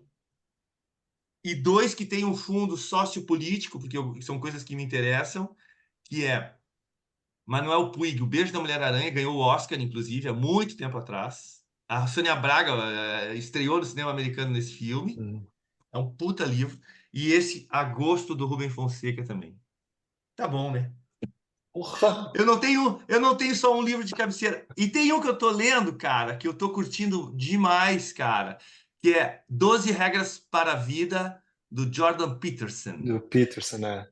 Cara, então, olha o tanto de. Olha a variedade de livros que o Marcelo lê. Maravilhoso, desde Tô lendo muito coisas menos do sobre que eu gostaria nesse história. momento.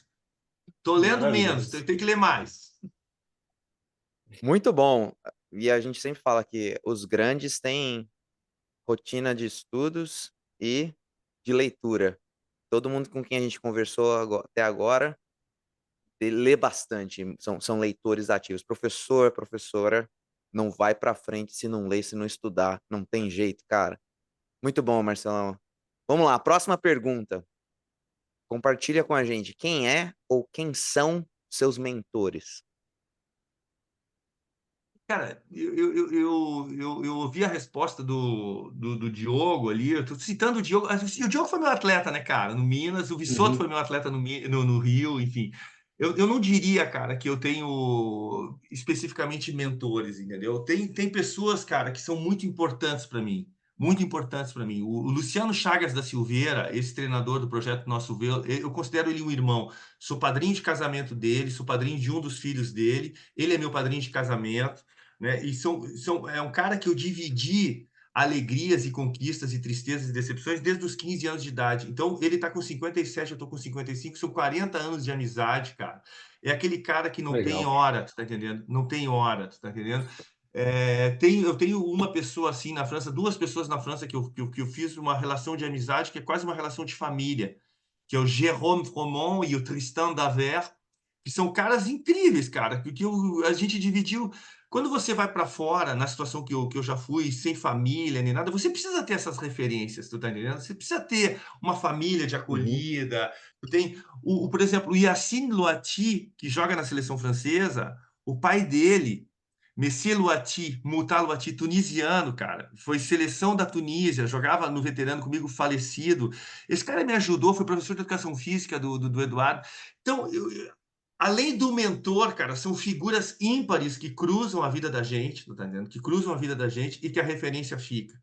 Eu trabalhei com um cara que eu adorei trabalhar com esse cara, que é o Carlos Augusto Chiquita, que é um cara que está fora do mercado do voleibol brasileiro, entendeu? Que é um cara incrível. Eu trabalhei com o Guilherme Berriel, cara, que está na seleção brasileira. Esse é um cara para vocês entrevistarem. O trabalho que ele está fazendo de prospecção de talentos para o voleibol brasileiro é incrível.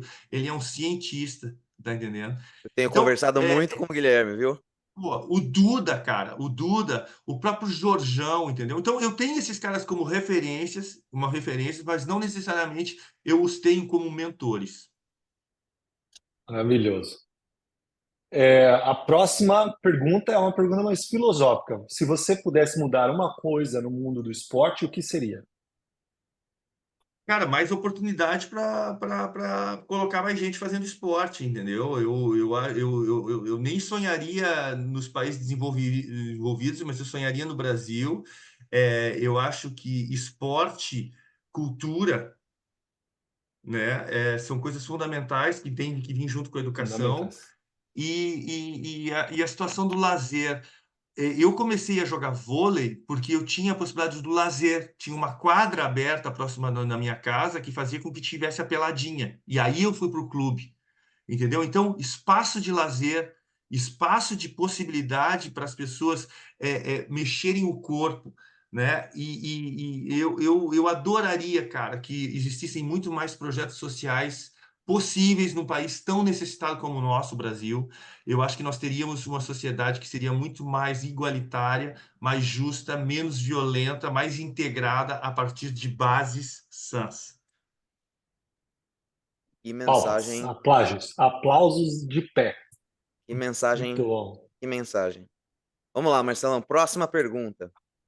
Do que você mais se arrepende? Se você tem algum arrependimento, qual que é o seu maior arrependimento? De não ter ido para Tóquio, provavelmente esse talvez seja o meu maior arrependimento. E aí ele é um arrependimento que independe de mim, porque eu tive num processo, trabalhei muito, trabalhei muito. Foi um dos momentos que eu mais trabalhei na minha vida para a seleção brasileira, com todas as minhas qualidades e os meus defeitos, mas sem jamais querer fazer nada além das minhas funções. Eu fui um cara muito sério, um cão de guarda naquilo que sempre foi pedido. Estudei demais, entendeu? Peguei uma transição é, que é a saída de um time campeão olímpico com o Bernardo, né? A chegada do Renan, a entrada do sistema Datavôlei. Eu era um dos poucos treinadores no Brasil que conheci o sistema, com a maravilha da pessoa do Henrique Modenese ao meu lado, que é outro que vocês têm que Maravilhoso. entrevistar. Inclusive, Tá na deveria lista, citá-los tá na como lista. um dos possíveis mentores aí, mais amigos, assim. E a gente trabalhou, cara, trabalhou.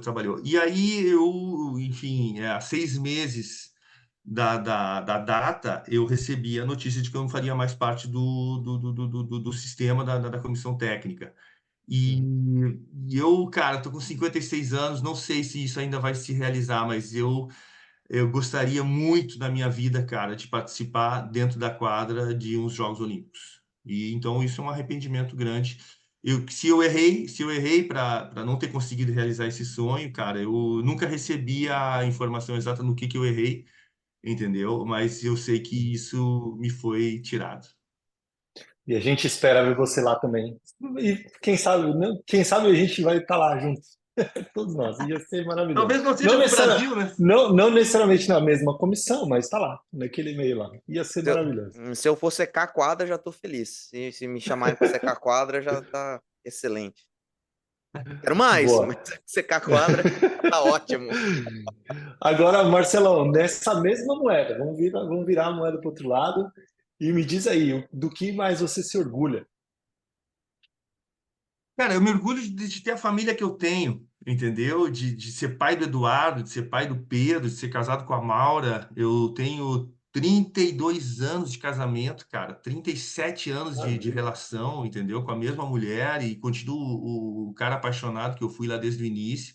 A gente se conheceu na Faculdade de Educação Física. Ela é uma mulher professora de educação física super guerreira que, querendo ou não, deixou um pouco da vida profissional e da vida dela por ter um marido nômade e teve que aprender francês na França, teve que me visitar na Rússia, teve que passar um tempo comigo na Polônia. Então a gente está nessa situação aí de uma profissão que é completamente diferente de tudo que as pessoas imaginam, né? Porque eu Sem tenho que ir dúvida. onde existe emprego e não importa a língua que eu vou falar.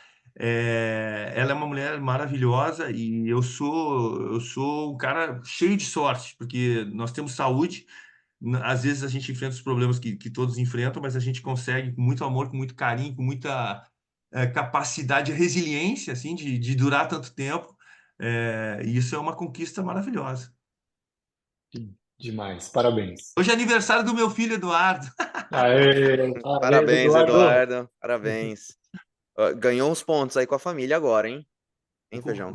Ó, ganhou. Mas muito bom, muito bom.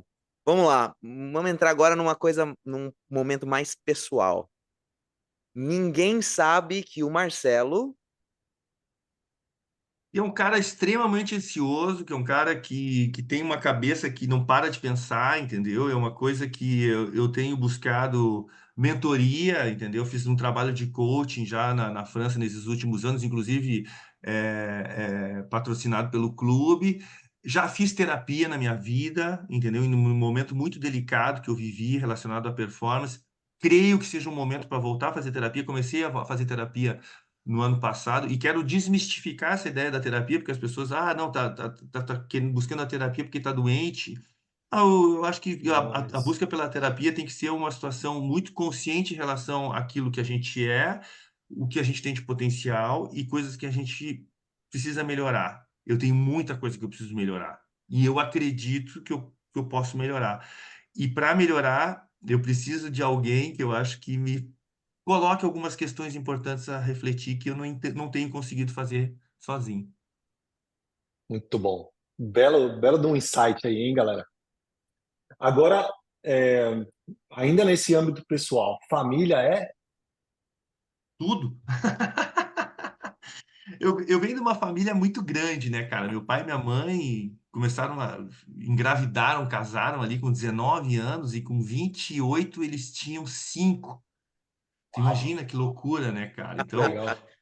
essa coisa de família numerosa, de dividir quarto com irmão, de ser uma família modesta, assim, me deu uma escola muito grande e me deu uma vontade muito grande de fazer a minha família e de construir coisas, copiando o exemplo dos meus pais e evitando outros tantos, né? Então, mas eu acredito muito, o falecido pai da minha esposa, é, que era paulista, que a família toda veio de Campinas para cá, para o sul, para trabalhar. Campinas. A E era em Campinas. terrinha. Ele dizia muito isso assim, cara, pode ter o maior problema que for, tu pode brigar com fulano, mas preserva a tua família, cara. Preserva a tua família, no final das Boa. contas, vai ser aquilo Muito que bom. vai te segurar, entendeu? E é legal ouvir de pessoas assim que construíram famílias legais, entendeu?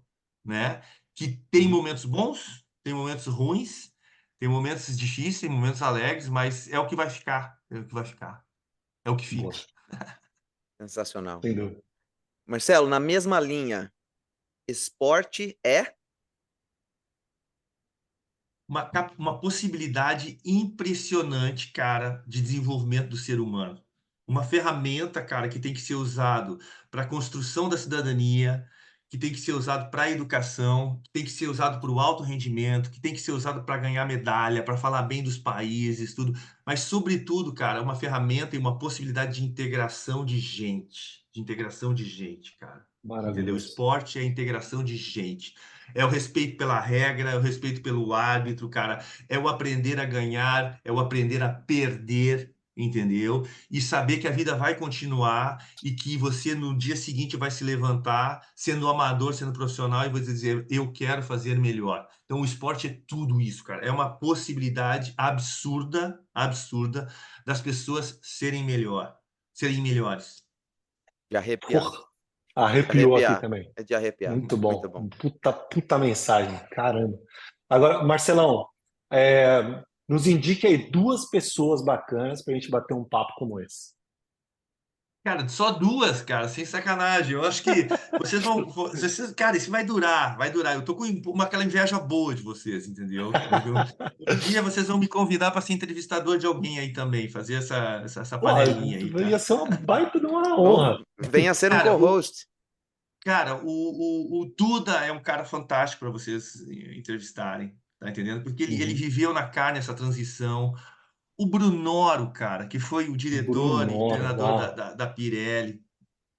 É, o Moreno, cara, que o Moreno Moreno. viveu na carne, cara. Essa coisa do Nussmann chegando na Confederação Brasileira de Voleibol e de criando esse programa com o Japão, mandando o Moreno viver no Japão, Uhum. entendeu? O Sim. Zé Roberto é o outro que viveu essa situação também, Zé. entendeu? E aí, cara, o Carlos Augusto Chiquita, o Henrique Modenese, o Guilherme Berriel, cara, acho que são caras que vocês vão ter muito prazer em falar, sinceramente. Então, pensar nessa coisa de uma nova geração, de uma geração atual, mas de uma geração que lá atrás fez muito, né, cara, para a gente estar podendo falar desse vôlei brasileiro campeão, né?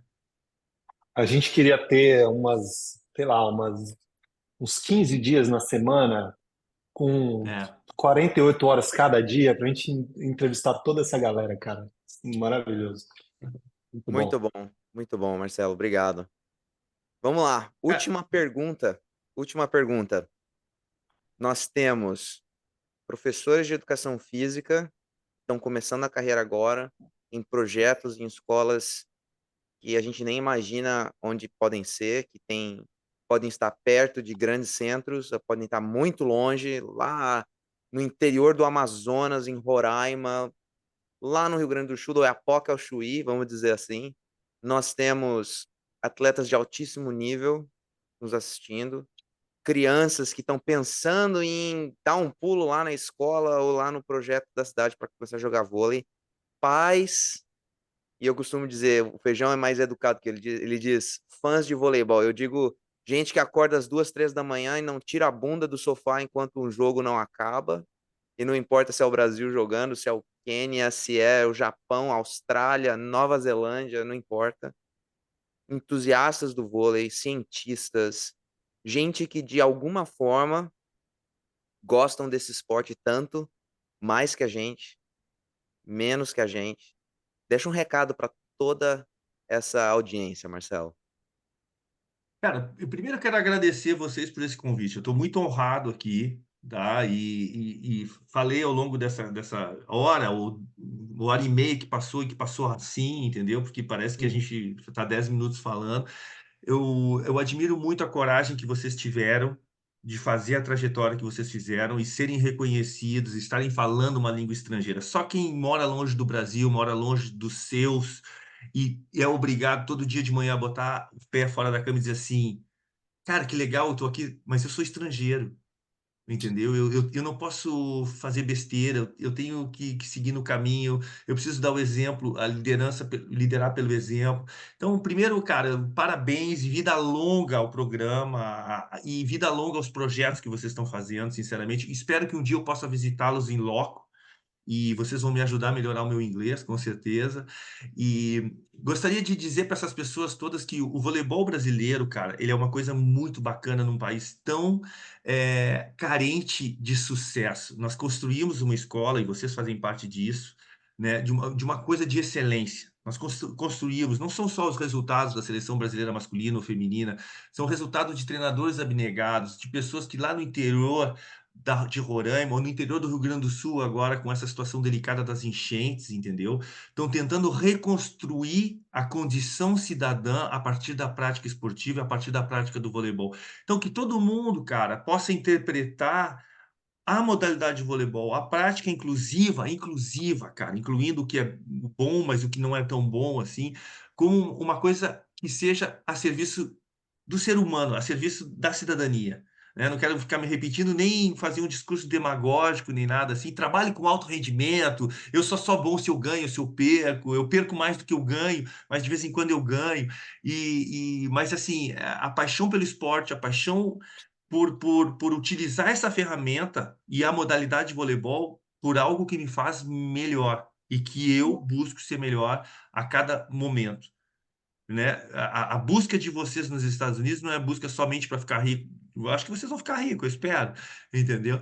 Mas é uma Também busca, esperamos. é uma busca por se testar, cara. É uma busca por propor coisas melhores à família de vocês. É uma busca para tentar ajudar também o meio que vocês estão, que deve ser extremamente competitivo, dessas garotas, pais, mães, etc., que querem chegar na tão sonhada bolsa acadêmica universitária gratuita, né? Quer dizer, cada um com seus problemas e seus dilemas, mas que a gente utilize isso num bom caminho. O mundo está muito difícil, cara. O mundo está muito duro. O mundo está muito antagônico, né? Muito. Lados Uhum. extremos, está muito extremista tudo isso. A gente precisa de um mundo melhor, a gente precisa repensar as nossas atitudes, a nossa relação com o meio ambiente, e o esporte e o voleibol acho que podem nos ajudar. Muito bom. E que baita mensagem para a gente terminar. Caramba, olha, Marcelão, a gente não tem como te agradecer. Muito, muito obrigado mesmo por dedicar essa hora, quase 2 horas aqui conversando, que como você falou, passaram muito rápido, porque nosso papo foi tão legal. E, pô, você é um cara que tem uma cultura tão grande, tem um senso de humanização de todo esse processo gigantesco que poucas pessoas têm e tem uma capacidade de traduzir a importância da nossa profissão e do nosso esporte para pessoas comuns que nos ouvem. Tá certo? Então, obrigado, muito obrigado por passar toda essa perspectiva que você tem, que é completamente acima da média, e fazer a gente entender o quanto a nossa profissão é importante, como ela muda vidas, que nem você falou, né? Humanizar e fazer com que esse processo seja o mais humano possível, e você faz isso com excelência, e trabalhando num nível completamente, completamente de elite. Então, parabéns por ser quem você é e por passar essa mensagem aqui para nossa audiência. Muito, muito obrigado mesmo. Marcelo, em 2021, acho que foi, quando a CBV fez, eu acho que até hoje, o único curso nível 4 que foi 100% online. Você deu uma aula pra gente sobre as tendências do voleibol de alto rendimento. Eu estava aqui e o que mais me impressionou naquela tua aula, além da qualidade sensacional do conteúdo que você passou pra gente, foi a turma que tinha uma galera assim muito, muito boa. O Bravo estava na nossa turma e tal, e eu fiquei impressionado com o teu poder de comunicação, como você é claro em transmitir a mensagem que você tem. E no livro que eu publiquei, comecinho do livro, tem uma reflexão filosófica histórica grande, e eu explico por que toda vez que eu escrevo professor, eu escrevo com P maiúsculo. Então, professor antes de treinador, para relembrar o grande John Wooden, técnico de basquete aqui nos Estados Uhum. Unidos. E eu vejo, toda vez que eu vejo você falar, eu vejo o professor que se importa com as pessoas antes do treinador de voleibol. E isso eu carrego comigo para onde eu vou.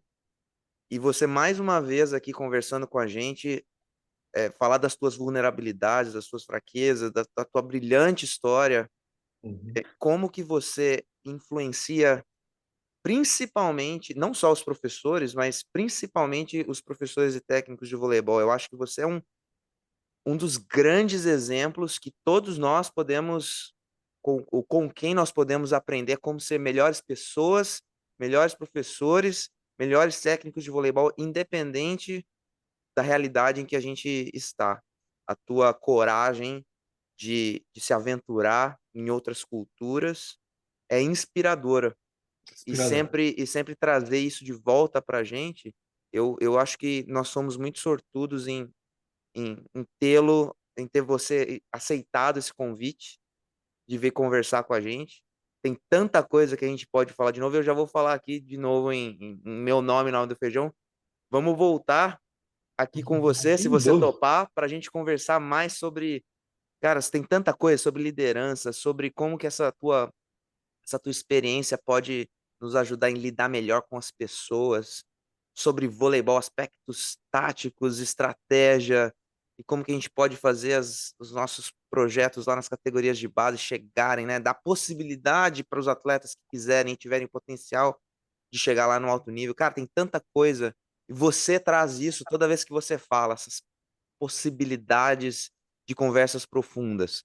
E eu acho Uhum. que nós, professores, precisamos nos desenvolver, estudar, ter experiências para que nós sejamos pessoas de conteúdo, líderes que tenham conteúdo, que não seja raso, que não seja superficial. Porque falar de voleibol é uma coisa, é muito legal, mas tem, como o Feijão falou, é só a pontinha do iceberg. Então, Uhum. obrigado por ter aceito nosso convite, obrigado por ser esse profissional que você é e hoje a gente conhecer um pouquinho mais da pessoa que você é, que eu acho que é fundamental. Obrigado mais uma vez. Cara, essas palavras me emocionam, as do Feijão também, entendeu? Durante vários momentos nessa conversa fiquei muito emocionado, assim, porque a emoção é algo que faz parte da minha vida, é um motor. primário, assim, e com tantas lembranças. Eu tenho agora 42 anos de voleibol, então, para mim, cara, nada mais justo do que eu poder dividir, entendeu? Essa é a questão. Guardo para mim as coisas não tão boas e tento dividir as coisas que são um pouco melhores, assim, que dizem respeito a essa trajetória de um garoto da Zona Norte de Porto Alegre que sonhou em fazer parte de algo legal. E eu hoje em dia eu continuo fazendo parte de algo legal. Então, eu estou fazendo parte de algo legal aqui nessa conversa, mas continuo lutando pelo voleibol. E é muito gostoso de ter pessoas com uma distância tão grande assim, onde que a gente compartilha coisas legais. É isso aí. Obrigado. Boa. A gente agradece demais. Muito obrigado mesmo.